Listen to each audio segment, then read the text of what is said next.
During this pandemic season, our HR team is a big help on strategic work for business development. Pero paano? Nafo-focus yung time, effort, and energy nila sa pag-manage ng mga employee 201 files.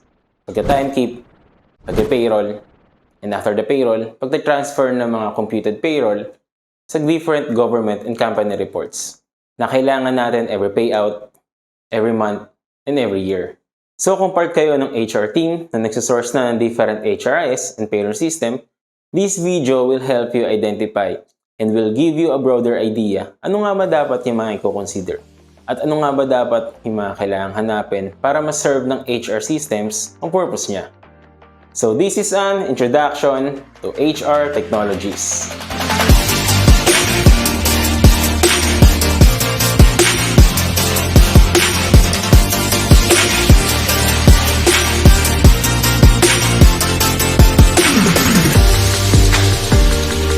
First is the HRIS, or Human Resource Information System.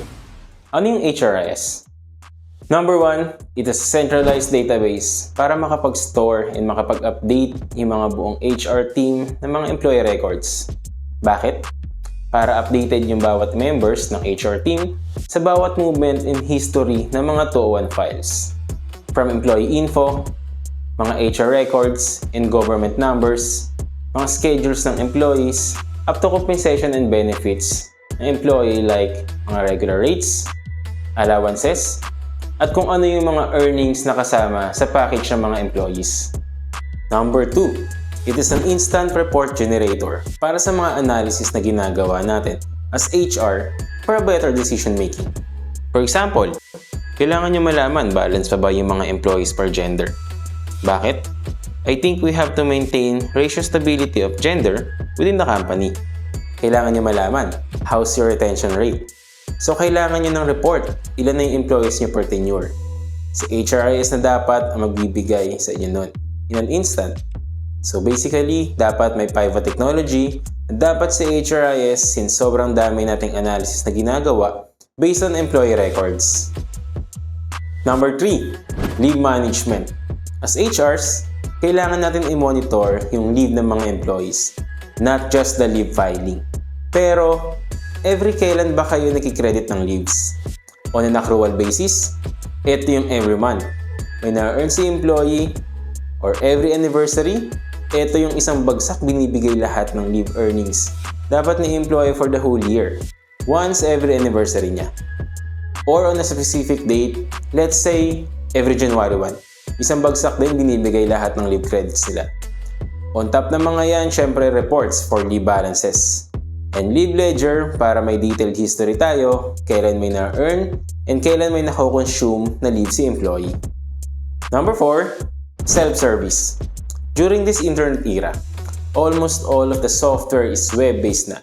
So this is an opportunity to our employees para magkaroon sila ng mga sarili nilang access for their own account. Makakapag-file sila ng mga leave, overtime, official businesses, and reimbursement filings nila online. Maayos nila yung mga butas ng DTR nila. And syempre, all of that is subject for approval ng mga supervisors, which is true employee self-service na rin. On top of that, true self-service na rin makakapag-check ng mga payslips yung mga employees every now and then. Number 5, of course, timekeeping that will automatically compute employee attendance based on shifts within the cutoff. Take note, HRIS should follow your company policy. Flexi shifts, compressed work week, mga grace period, may minimum overtime ba kayo? May maximum overtime ba per day? Nag-round up ba kayo ng mga tardy or undertime? Or nag-round down ng mga overtime? And other timekeeping policies, si HR na dapat gagawa ng mga yan automatically para sa inyo. Pero paano yung mga future amendments? Mga changes sa policies? HRIS should be the future-proof na may control kayo as users sa mga policies nyo within the system setups. Hindi dapat for customization na may mga additional charges sa mga vendors. So next is, what is payroll system? Number 1, payroll system should be included on every HRIS. Hindi to dapat nakahiwalay. Bakit?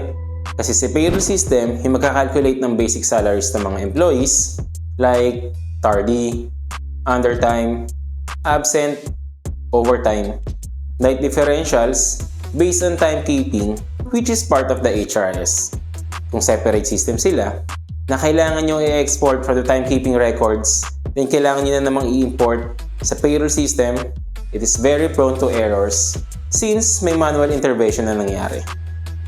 Number 2, bukod sa pagko-compute ng mga basic salaries, included na rin dapat yung mga government contributions like SSS, PhilHealth, Pag-ibig, withholding taxes ng mga employees, pati yung mga allowances, de minimis, or any other earnings ng mga employees. And again, take note, yung mga allowances and other earnings should follow your company policies. Anong klaseng taxable ba sila? Representation, transportation, commission, and other taxable and non-taxable types na nakikita natin sa 2316. Number 3, mga payroll adjustments na na-encounter natin on specific payouts like mga di nabayarang OT or mga leave last payroll due to late filing or late approval ng mga supervisors or mga retroactive pay calculations. For instances na may mga salary increase in specific group of employees pero di nabigay for past few months, kailangan automatically mako-compute kung magkano yung difference from actual versus dun sa should be na salary ni employee. Payroll system should have the facility for this kind of scenarios. Number 4, loan management. As we all know, most of the companies nag-o-offer ng mga company loans or cash advances na payable for specific terms. Mga government loans, payroll system should be capable to monitor each amortizations. And dapat, once fully paid na si employee, automatically magsa-stop na yung deduction niya for mga upcoming payrolls. Number 5, of course, reports. Government and company reports like payslips, payroll registers, payroll journal, mga government remittances. BI reports like 2316, Alpha List, 1601C, 1604C, and other needed reports. Dapat si payroll system na magpo-provide nito in an instant. So to summarize, HRIS and payroll system should be included on one system, can adapt to your current timekeeping and payroll policies.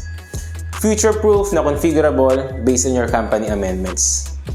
The bottom line, to simplify HR redundant tasks para mas makapag-focus kayo sa strategic work na makakatulong sa business development. Madaming HRIS providers out there. Kailangan nyo lang malaman ano yung pinaka-fit for your company in terms of features and of course, budget. Thank you for watching, and again, I hope may natutunan tayo and sana mas nagkaroon tayo ng knowledge in terms of HR technologies. Please don't forget to like, subscribe, and see you again on our next videos.